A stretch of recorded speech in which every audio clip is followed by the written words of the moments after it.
Cari fratelli e sorelle, Uyu munsi ku cyumweru buongiorno. Papa Francisco yayoboye igitambo cya misa aho yasabiye igihugu cya Haiti cyugarijwe n'urugomo rw'amabandi yitwaza intwaro abangamiye ku buryo bukomeye abaturage ndetse na leta. Ari i Vatikani mu Butaliyani aho yasomeye igitambo cya misa. Mu magambo ye bwite Papa Francisco yagize ati: Sono vicino alla Chiesa e al caro popolo haitiano che da anni nkurikirana è provato da n'impungenge molte zivanze sofferenze. n'agahinda ibibazo byugarije Haiti n'urugomo rumaze iminsi.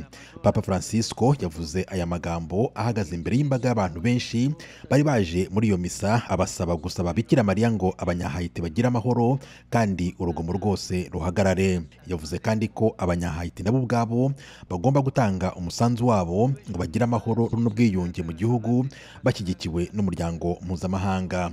Mu gihe hashize iminsi 3 isi yizihije umunsi w'umugore, Papa Francisco yahuje uyu munsi n'urugomo rwo muri Haiti, avuga ko hari icyo ashaka kuvuga kandi akagaragaza n'impungenge ku bagore bose, cyane cyane abadahabwa agaciro.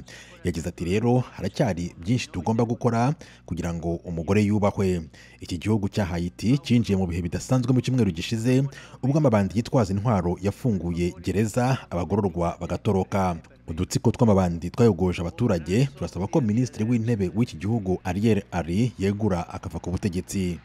Tim Harris Ishimwe, Ijwi ry'Amerika.